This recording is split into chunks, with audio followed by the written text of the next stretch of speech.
Yeah, it is.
He shared that he worked outdoors and has allergy symptoms, but doesn't want to cause any concern about whether those might relate to COVID. So he's out of an abundance of caution going to dial in as well. So the study session presentation topic today is the Global Aeronautics Initiative at K-State Polytechnic. As a little bit of recap, commissioners may recall that we had some conversation, I don't even know how long ago at this point. Over a year ago. Over a year ago about possible development of the K-State campus and the pursuit of a Global Aeronautics Initiative program. And President Myers from the main campus came and presented to you at one point about the university's commitment to this initiative. there was a recognition then that the university really wanted to take a hard look at what the options might be and develop a strategic plan going forward. So Dr. Alicia Starkey's here with us today from K-State Polytechnic to give us an update on kind of the outcome of that effort. So with that, I'll turn it over to Dr. Starkey.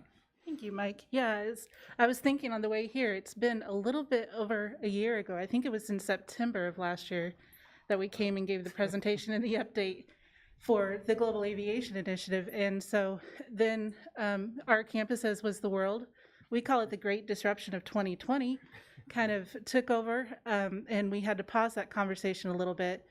But since this summer, we've been working really hard as a campus, taking a closer look at that Global Aviation Initiative in the context of what it means for our campus, what it means for Salina, and what it means for K-State. And we're pretty excited here to share with you the continuing conversation we've had around that context for our campus and where we are right now.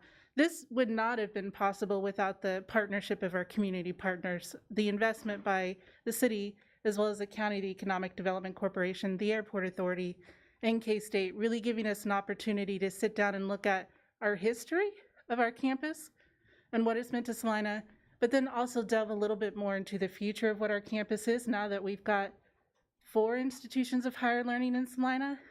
How do we differentiate ourselves?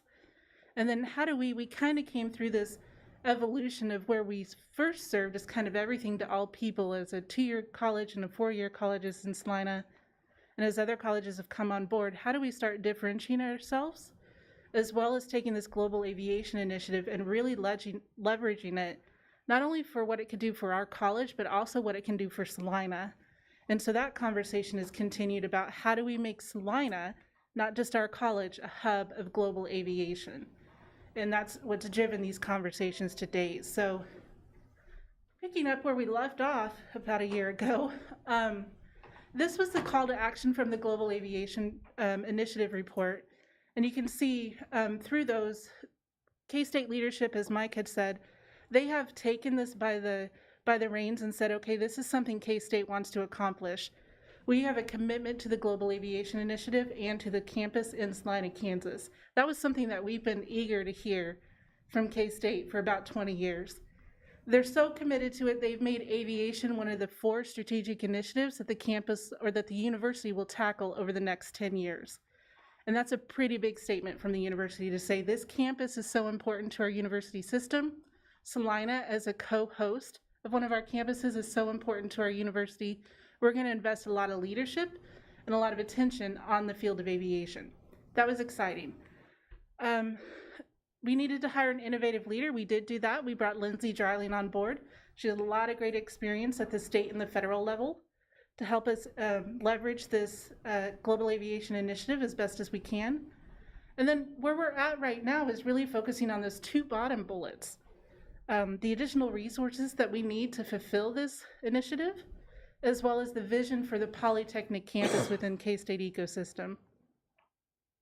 So in our conversations, we've kind of come to realize that in order for us to realize this global success and to grow our global prominence in the field of aviation, we really need to merge our institutional vision and our institutional mission with the Global Aviation Initiative. As a campus of 600, maybe we want to double that in size. We're too small to have 2 competing missions and visions, that we really need to combine these and put all of our effort into this Global Aviation Initiative and just really lean hard into what does it mean to serve the aviation industry. So this was the vision from the Global Aviation Initiative, and we're just going to stick and adopt that vision for our entire campus. Our campus in general will be a global leader in aviation innovation and talent development. No distinction between this initiative and our campus. This right now, we are living this vision, and this is what we will continue to live for the future. With that being said, we will focus on these areas. Our areas of strength for the campus will be in manned aviation. That's probably a given if you think about our history on campus and what we do. Unmanned systems. Last time we were here, we talked about manned aviation as well as unmanned aircraft systems. We're broadening that a bit to focus on the entirety of unmanned systems. As you look at the transportation industry, it's not just unmanned aircraft systems that we expect are going to take off through this technology that impacts aviation. You're looking at ground transportation, as well as underwater transportation, robotics, automation. That's all huge in unmanned systems and what's going to drive the future of our technology industries. As well as advanced manufacturing. That's key not only for our campus, and we have critical strengths within our faculty in that area, but it's key for Salina. And we realize in this that we have to find those pillars that not only support the aviation industry, but cross over and help to support the community as well too. And if you look at our technology industries here in Salina, you have Schwann's, which is huge right now. We're developing an apprenticeship program with them for our students and to help serve their workforce needs, as well as CASA, Vortex, Coperion. Those are all huge manufacturing agencies that we want to continue to serve for the region. Those three pillars of strengths that we have identified with will always be based on the foundation with critical attention being paid to safety, innovation, entrepreneurship, and diversity. We've seen a lot of, particularly in the areas of unmanned systems, a lot of spin-off companies from our students who graduate and go on to create companies, many of who are still located right here in Salina. And so that's an area that we need to focus and develop for our students as well as for our community partners here in Salina. So as I mentioned before, if you take a good long look at our history from 1965 when we started as Schilling Air Force Base, we really feel this new vision for campus coalescing with the Global Aviation Initiative not only honors the past of where our campus has been and that winding road of development we've had, but it also serves the present. And Kansas State University is a land-grant institution. And as a land-grant institution, we have the responsibility to serve the state of Kansas. And so these are the four critical industries within the state of Kansas, and this vision aligns well to four of those key industries: aerospace, logistics, automation, and I can't see that last one to know what it was. Oh, and is it environmental? I can't see it either. I know, I was like, and part of this vision does talk about the renewable energies and reusing of materials in the aviation industry, so we're not creating additional waste for the industry as we move forward. But four of those 7 key areas are identified within this vision, so it allows us to continue to serve the state of Kansas, as well as continue to serve our key partners here in Salina. And then it also helps us to design our future. We've had the same degree program since 1965 for the majority of the time that we've been here. We haven't veered too far from those initial programs when we stopped serving as Schilling Air Force Base, those programs that we inherited. And it's time for us to kind of take a hard look and say, okay, what do our partners, not only in the region as well as in the state, but globally, need for us to be able to achieve this vision? So we intend to do that through a 3-pronged approach, a framework to accomplishing this vision: innovation in education, changing the way we think about education. We know as we come out of this pandemic, people are going to want to consume education differently. They live differently. They're going to want to go about their lives a little bit differently than what they did before. We have to make sure that we're reaching people where they are and that we're innovating in everything that we do. Influential research as well as talent development. Those are the 3 key areas that we'll focus on moving forward to realize this vision. And I'm not going to go into each one of these because you have this in front of you, but I'll just touch on a few of those key areas that I think are important. I talk a little bit about looking at our diversity of the portfolio of the degrees that we offer.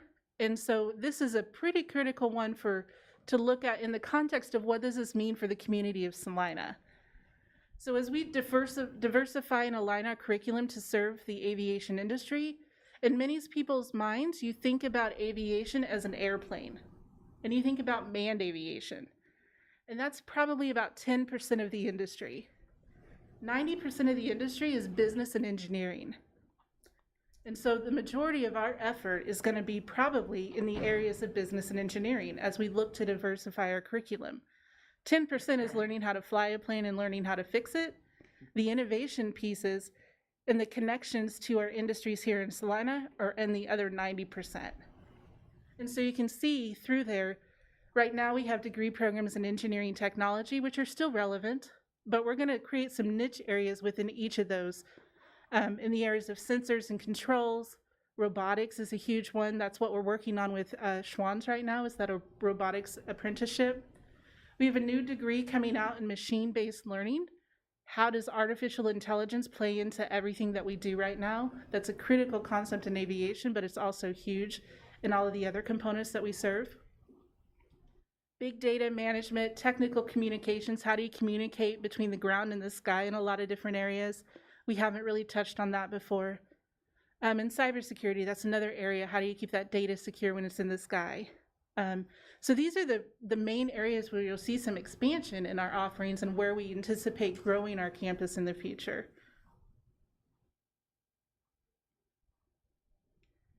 And then I talk about a little bit about the innovations that we'll experience on the educational side, just making sure that we've got stackable strategic partnerships, that we're leveraging those to expand our national footprint. As many of you may know, we've been in conversations for quite some time with General Atomics. And so we're visiting with them as well as Textron and getting great support from our community members to bring the Kansas Simulation Center as an example of that partnership with General Atomics that the Airport Authority as well as the County Economic Development Group is interested in helping us with. It's an example of how we want to leverage those strategic partnerships to benefit Salina, not just the university. And then real-life experiential learning. I talked about how we want to bring apprenticeships to our local partners here in the community. So Schwann's right now, with their major expansion, they know that they need to hire individuals with a different skill set than what they have right now. And so we're working with the state as well as Schwann's on a couple of different grants to bring them apprenticeships in which our students will learn while they're on their field. It's different than internships, which you typically do outside of the curriculum. These will be embedded into the curriculum, and most of the learning will happen on the job. So we're looking to expand those into other areas. This will be a key central component of our high school academy that we're starting next year. So our goal with the high schools is that we can train students while they're in high school for these high-skilled tech jobs that our community needs right now. They'll work for those community partners while they're in high school, and they'll graduate high school with an associate's degree, not just a technical certificate, but an associate's degree. They can either go on to the 4-year program, or if they want to enter directly into the workforce, they'll be skilled and educated, also embedded into a culture of one of our industry partners here in Salina that they can walk right in and be productive from day one. So that's one of the examples of what we're doing with this new vision here.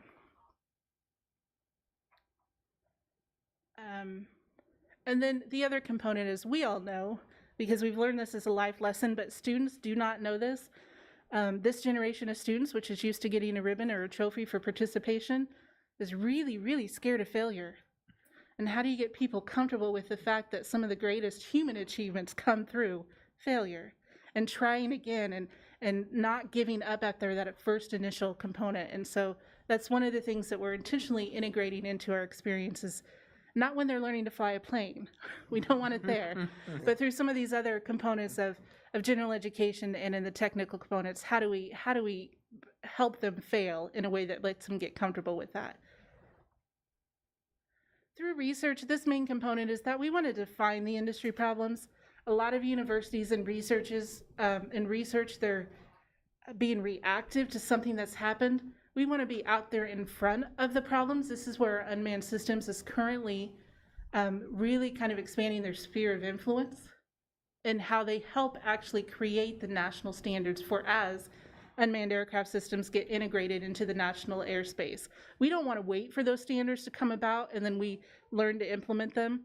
We want to be researching these for the FAA and helping them determine what are the national standards. We've got three or four different faculty members right now who are helping to write those. We also have somebody sitting on the standards. Everybody remembers the Boeing 837 certification issue and how they took the Boeing Maxes out of the airspace. We have a faculty member right now who's sitting on the federal board writing those standards, and so we'll have a new master's degree in aircraft certification. We'll be the first in the nation to have that when it comes out in fall of 2021. That's our sphere of influence that we want. We want to be at the table at the federal level, helping to design these different standards for the FAA. And then I talk about reducing the environmental impact and how that fits the Kansas needs. There's a lot of metal that comes out of airplanes, a lot of used materials that just go to die in a landfill. There's a lot of usable materials there if we can just learn to think about how we re-implement some of that material into other elements of life. And so this will be a major research focus for us, is how do we repair, reuse, and recycle industry materials so we're not just contributing to the overall footprint of the nation and waste in those particular areas. And talent development is really just about nurturing passions throughout the entire lifespan, taking individuals from the time they first develop an interest in aviation or technology, helping them leverage that interest, seeing what they can do with it as a future career, but then after retirement as well too, helping people continue to live their passions so they have something to do with their passions after they retire and can still remain active. So that's kind of where our vision sets. And this is where we get into what do we need and what are the gaps in the resources to help us realize that vision. This is where some of the reality sets in a little bit. The first thing and our first priority as a campus is to identify and build a new academic facility. In 2013, we underwent the process of a campus master plan that built out the campus, and I'll show you a picture in a minute here of what that build out will look at, like if we can realize this vision. But the number one thing that we know that we need, we're dealing with infrastructure that was built in the 40s, that was built by the military for a distinct cause, and it is inefficient. And we really feel like with one new academic building, we can centralize our academic and research focuses here and take our campus footprint down from 19 buildings down to 5. So our first goal is to get a new academic facility that we can co-locate everything that we do on campus in. We've built this off of the College of Business in Manhattan and kind of the expectations of what that could look like. And that houses up to 4,000 students in one building. So we know that we've got plenty of growth space if we can realize this vision. We're also running out of housing for our students. We did have to rent out the old St. John's campus this year in order to house our students because we outgrew our campus. And so that would allow us to repurpose one of our existing buildings to apartments, so we wouldn't have to build new apartments either. And then we're also outgrowing our flight operation space. Currently, we are about 30 students over capacity for what you should be for a flight operational program. That's only expected to grow. And so we quickly need to identify resources and facilities so we don't have to pull back a little bit on that throttle. So we can continue to grow, but we need to make sure, remember that foundation is safety. We need to make sure we're doing that all in a safe environment before we grow. So we're estimating this new facility would be about $50 million to erect. I'm not sure if this group heard about the Hangar Refresh project either through the Airport Authority or through K-State at some point, but those hangars that are leading up to the museum and the sculpture, all of us, I think, would like to see something done with those hangars after the investment the city and the Airport Authority put in. And so this is on our list as a major focus for us as well, too, is to refresh those hangars, redevelop those into research and corporate lease space. So as the Airport Authority and the city and the county are having conversations with bringing employers to the community, we've got a place that we can co-locate those communities directly on the airport. They would have access to the ramp. They could also help work with our faculty to do co-research and other elements to help develop that area as well. When we looked at that before, that cost was about $15 million to refresh that hangar. And then with growth in our campus comes the need for students to have places where they can go. And right now, I have just assigned my last office space on campus. I have no more office space for anybody else to come. Without getting creative in how we work. And so when we developed the Student Life Center 10 years ago, I think it was 2011 when we had that opening, we had a phase 2 plan for that, and it's critical that we move to that phase 2 location so students have the areas that they need to gather and do co-curricular development outside of the classroom.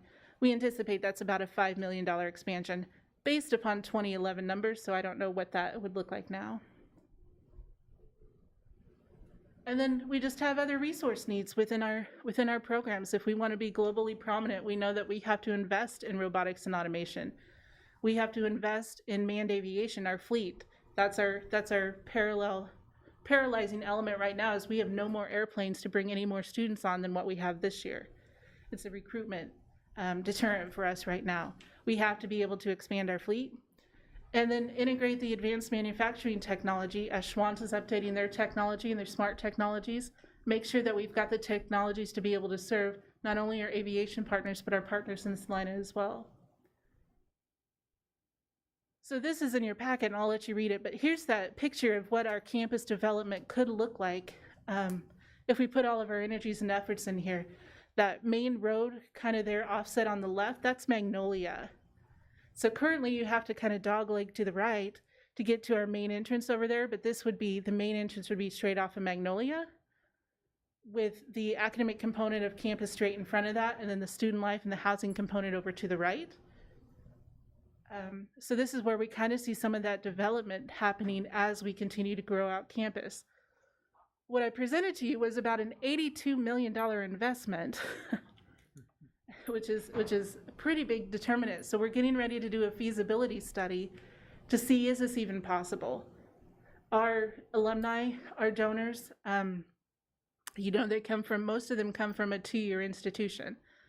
And so their capability and their giving prospects aren't necessarily at that level that we would need to see for this. And so we do anticipate that this will be a multi-tiered funding approach, hopefully seeking some federal dollars, seeking, some partnerships maybe with the city as well as the county and other elements to try to leverage some ways in which we can make this a reality. So I think this is probably the first kind of episode of this plan revision that you guys may hear about as we move forward. Because there's critical components not only on the Hangar Refresh, but on the new entry to campus and the other elements that the city will need to be involved in approvals and other partnerships elements as we move forward. Is there any questions I can answer?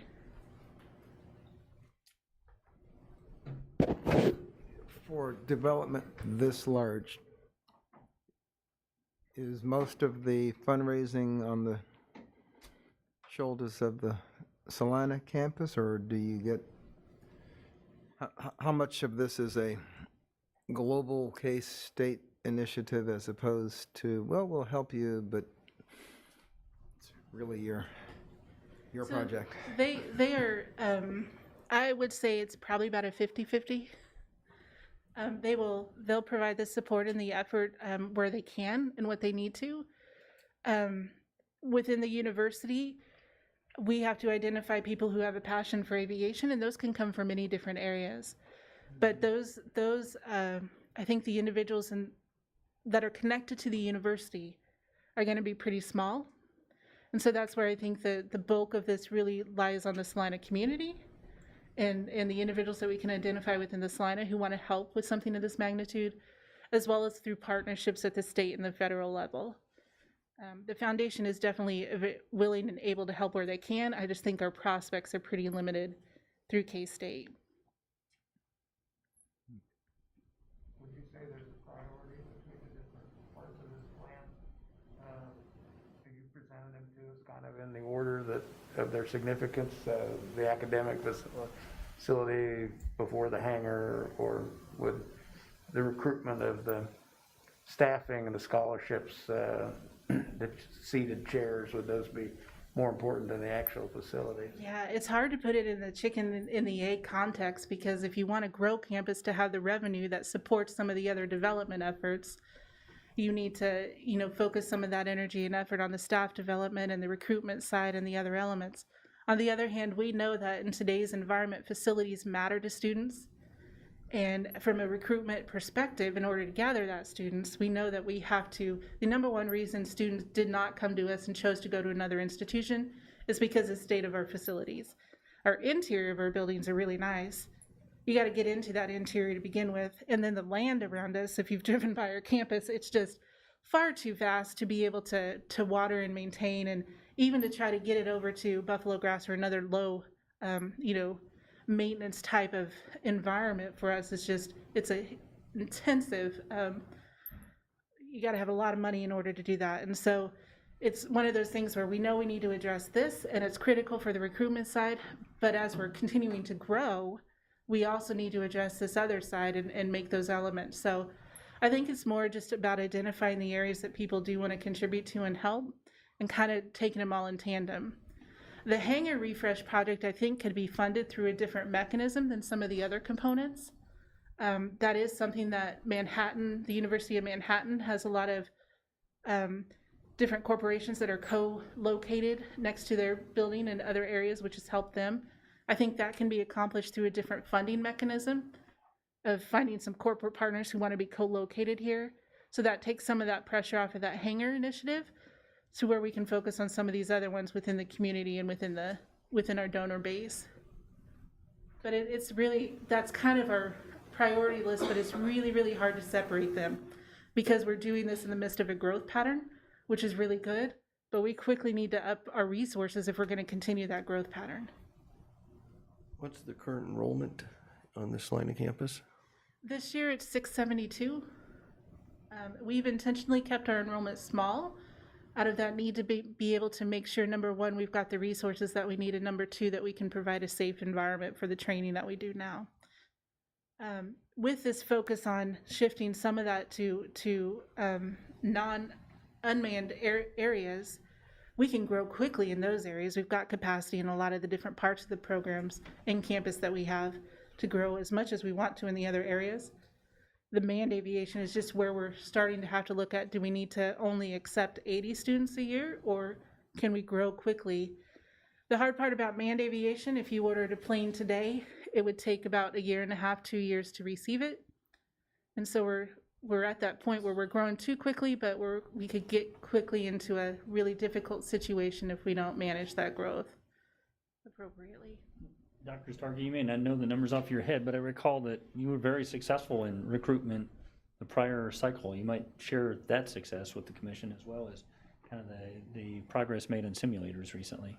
Yeah, so our last year, our freshman class grew by about 30%, which is part of the reason why we're in the issue that we're in right now, because most of them came in professional pilot. This year, our freshman class grew by 12%, which we were incredibly happy with, because most universities, community colleges and universities, saw a decline. Manhattan declined about 8% this last year in their freshman class. And so we're excited with that growth that we're seeing.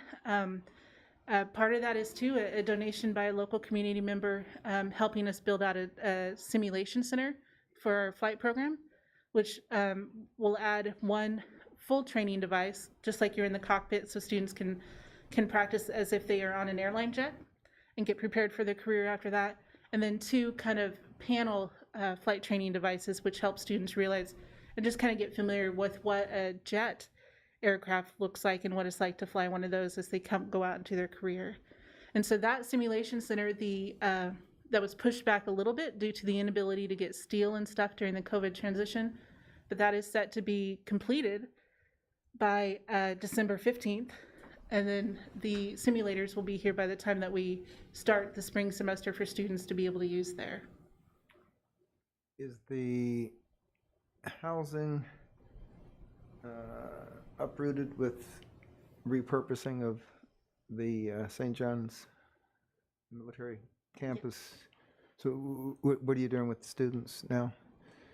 Well, they are still there, and they have indicated that they do have plans for that location, but they've indicated that if we need to stay there for 1 or 2 more years, 2 at the most, we can continue to do that until we figure out something else with the housing issues. And we've had several discussions with the chamber, as well as the county economic development, as well as Candace Wesleyan and KU and Salina Tech as well too. We're all kind of gathering, trying to figure out what our housing needs are for all the institutions in Salina, so we can collectively build in a smart and strategic way, as opposed to each of us going after it on our own. Did you just have a shuttle from there to the campus? Or All of the students had a car, but yes, we're prepared to do that if we need to.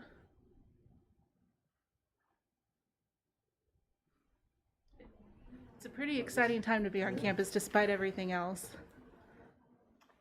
I assume you've had some conversations with the corporate side of that have interest in the programming you have. Do you have any comments you can make about their willingness to shoulder part of the expense that you've got in the projects?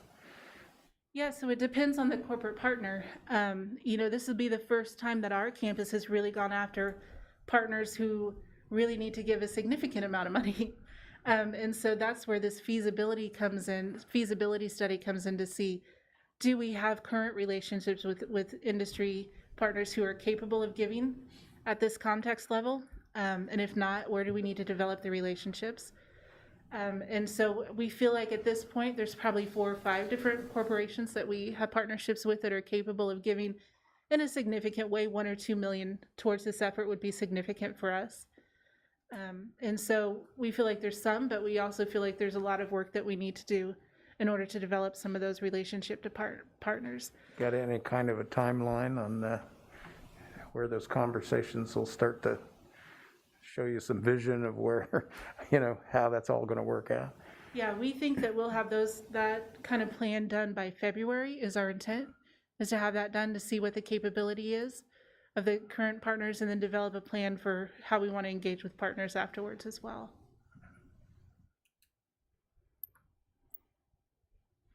You mentioned that this is just for me, kind of, that a number of spin-offs have happened. Some of the students have started their own business. Do you have any kind of inventory of that? I'd be really fascinated to see what some of the students have done. Yeah, we have 3 that are here in Salina, and they're all in the Unmanned Aircraft Systems area. So there's 3 in that area, and then we've got, I think we've got 2 others who kind of have developed national companies that one has been bought out now by somebody else, and another one who is working, I think, in Virginia as an entrepreneur. And it's just a new area that I think as these new technologies continue to develop, we'll see more of that interest from our students, and we want to be able to prepare them for a way to be successful if they've got that interest.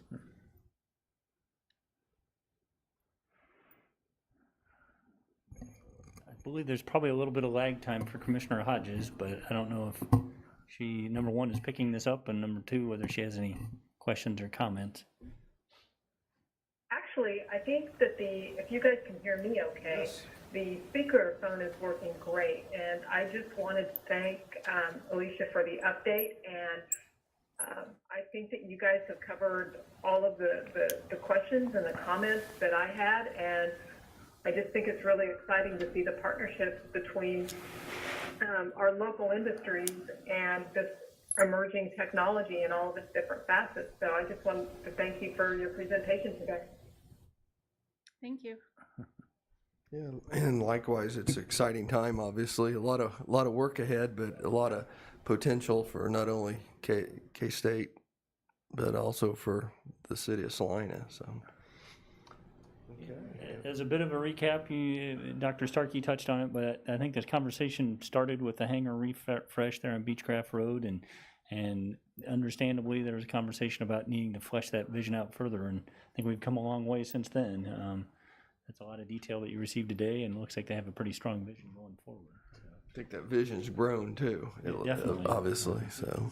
Yeah, well, much of it through your investment in that study, and so we greatly appreciate that. We wouldn't be where we are right now without that investment.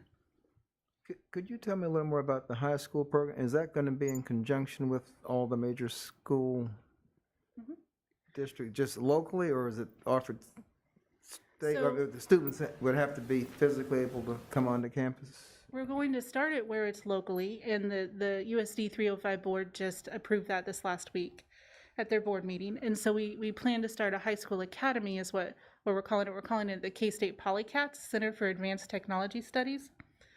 And so students will have to be, we're not going to reduce our rigor any, so students will have to apply and go through an interview and then be selected for this program. We'll teach general educations as well as we have 5 different associate degrees right now in aviation maintenance, business, applied business, unmanned aircraft systems, mechanical engineering technology, electronic engineering technology, and then we also have one in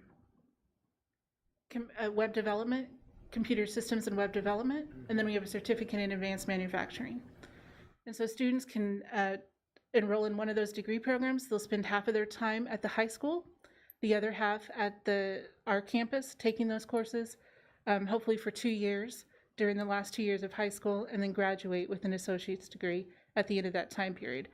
After this first year, after we get it settled, we do plan to expand that out to the rest of the state. We'll start at the state level through some virtual learning opportunities because they don't really have a lot of ability to take anything in the aviation industry throughout the state unless you're connected to a campus like ours. So we intend for it to be both. And we have looked at some property across the street from our campus and some other locations here in town that we can eventually kind of separate those a little bit and have a dedicated center, dedicated location for the high school students to come to. But again, we need to do some development work around that to be able to make that happen. And would the intention be that several of these would then remain on campus to complete their bachelor's? That would be the hope, is that, you know, at least 50% would stay on and continue their efforts. The others, you know, could go on to a university of their choice, but we've made that pathway a little easier. We've also reduced the total cost for the students because our tuition rate, right now it's $372 for a traditional undergraduate student per credit hour. At the high school rate, it would be $99 a credit hour. So they can get this to make it affordable. They can build their career, make it accessible to them to go on for another institution as well too.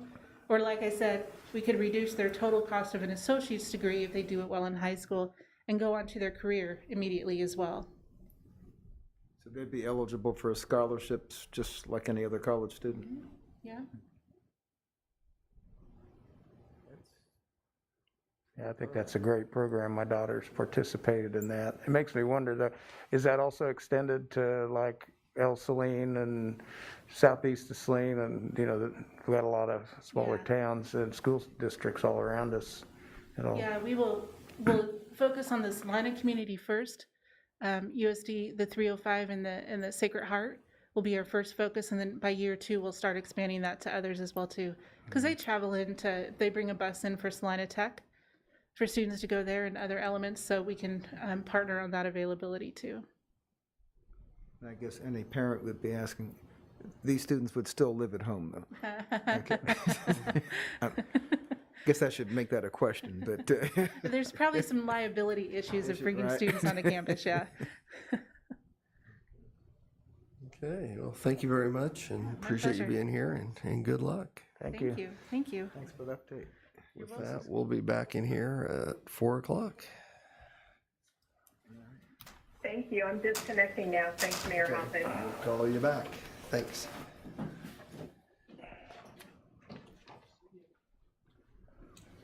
Thank you.